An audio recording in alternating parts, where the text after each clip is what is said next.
শ্ৰী শ্ৰী বাসুদেৱ মন্দিৰৰ ভূমি পূজন অনুষ্ঠানৰ আয়োজন কৰিছে।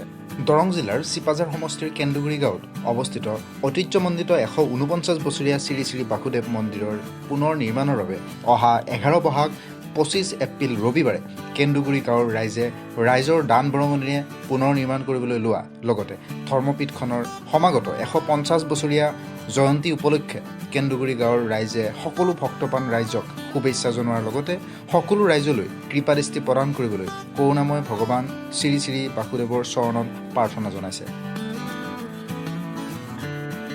আমাৰ ঐতিহাসিক শ্ৰী শ্ৰী বাসুদেৱ মন্দিৰৰ 149 বছৰ হোৱা হেতুকে লগতে মন্দিৰটোৰ পুনৰ নিৰ্মাণৰ বাবে অহা 11 বহাগ 25 এপ্ৰিলত আমি দিনজোৰা কাৰ্যসূচীৰে ভূমি পূজন অনুষ্ঠান ৰাখিছোঁ।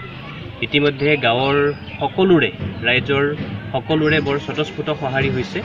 অঞ্চলবাসীৰো বৰ ইচ্ছা আৰু আগ্ৰহ প্ৰকাশ কৰিছে এই বাসুদেৱ মন্দিৰৰ পুনৰ নিৰ্মাণৰ হেতুকে। গতিকে এক পূৰ্ণাংগ সমিতি এখনো গঠন কৰা হৈছে আৰু এই সমিতিৰ নেতৃত্বতে অহা 11 বহাগত দিনজোৰা কাৰ্যসূচীৰে আমাৰ ইয়াতে ভূমি পূজন অনুষ্ঠান হ'ব। ৰাতিপুৱা আমি 9 বজাত প্ৰায় 149খন পতাকা উত্তোলনেৰে শ্ৰী শ্ৰী বাসুদেৱৰ ধ্বজ উত্তোলন কাৰ্যসূচী আমি আৰম্ভ কৰিম।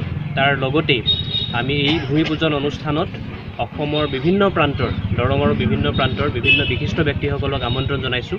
জনসংখ্যা অনুপাতে আমি সমবেত হ'বৰ কাৰণে আমাৰ অসুবিধা হোৱা হেতুকে এতিয়া সকলো ৰাইজৰ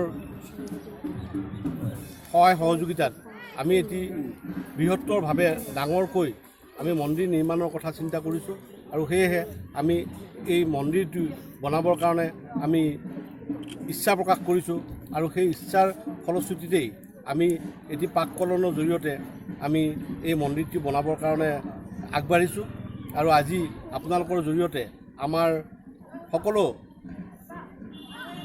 ধৰ্মানুমান ব্যক্তিসকলৰ জৰিয়তে তেখেতসকলৰ সহায় সহযোগিতাত আমি এই আমাৰ কাৰ্যত সফল কাম হ'ব পাৰিম বুলি আমি আশা ব্যক্ত কৰিছোঁ। News desk report, news Assam India.